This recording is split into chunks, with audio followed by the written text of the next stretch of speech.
సరే, ఒక పక్క రాష్ట్రంలో పరిస్థితులు ఎలా ఉంటే మరో పక్క అధికార పార్టీకి సంబంధించినటువంటి నేతలంతా మేము ఇలాగే చేస్తాము, మేము ఇలాగే దోసుకుంటాము, దమ్ముంటే పట్టుకోండి అనేటువంటి డైలాగులు వదులుతున్నారు. అటువంటి పరిస్థితులు నెలకొన్నాయి.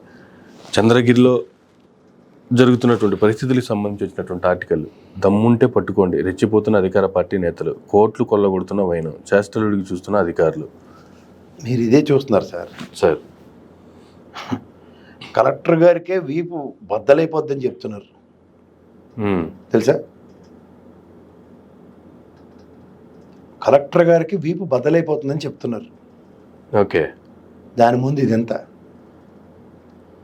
ఎందుకంటే ఇక్కడ వీపు బద్దలు కొడతామని కలెక్టర్ గారికి చెప్పిన ఉదంతం శ్రీకాకుళం జిల్లా సంతబొమ్మాల్లో సార్. వాళ్ళు చేసి పనుల్లో ఎవరైనా ఇన్వాల్వ్ అయినా అన్నసరిగా దాని మీద కంప్లైంట్స్ ఇవన్నీ చేసినా మొహమాటం లేకుండా కొడతాం, చంపుతాం అని చెప్తున్నారు. అంటే అధికార దర్పాన్ని 100% జస్టిఫై చేసుకుంటూ వాళ్ళు చలామణి అవుతున్నారు. అలాగే చంద్రగిరి, ఇక్కడ మరి ప్రకాశం జిల్లాలో ఆ గ్రానైట్లు గ్రావెల్ దోపిడీ నిరంతరం జరుగుతూనే ఉంది. దమ్ముంటే పట్టుకో, ఎవరు పట్టుకోగలరు? ఇప్పుడు సింపుల్ చెప్తాను మీకు.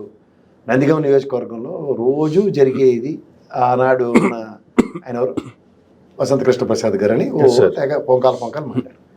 ఈ వాషింగ్ పౌడర్ నిర్మాణకు బీజేపీలో జాయిన్ అవ్వగానే అగ్నిపునీతి లేపనట్టు ఆయన తెలుగుదేశంలో జాయిన్ అయిపోయి ఎమ్మెల్యే అయిపోగానే ఇంకా దాని మీద చర్చలేదు, మాట్లాడట్లేదు. అక్కడికి దేవరేణమ్మ కూడా గమ్మున కూర్చున్నాడు ఆయన. సో నేను అంటుంది ఏంటంటే, దీస్ ఆర్ ఆల్ స్పెసిఫిక్గా వీళ్ళు అవకాశం కోసం ఎదురు చూసే చకోర పక్షుల్లోకి ఉంటున్నారు. ఇది రాజకీయంలో ఏ పార్టీ అధికారంలోకి వస్తే these are all set of people.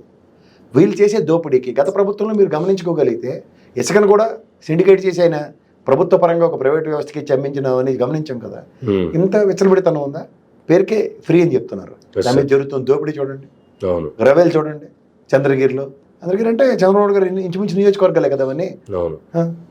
ఏం చేయగలరన్నా దర్పం, ఏం చేయగలరన్నా అహంకారం, ఏం చేయగలరు? సరే, ఇవన్నీ గమనిస్తూ మనం ఏం చేయలేని నిస్సహాయ స్థితిని ప్రజలు డ్రైవ్ చేస్తున్నారు. ఈ పేపర్లో రాసిన ఆఖరికి ఆల్ బ్యానింగ్ పేపర్లోనే రాసేస్తున్నారు బాబోయ్ అని.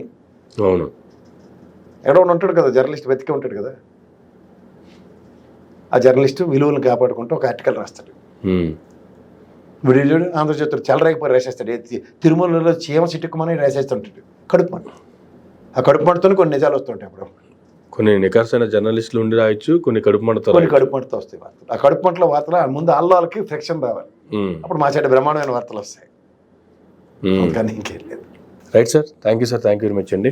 ఇదండి ఈనాటి ఇంటర్వ్యూ. కేశవ ప్రసాద్ గారితో మరొక ఇంటర్వ్యూ మళ్ళీ కలుద్దాం. చూస్తూనే ఉండండి మైరా మీడియా.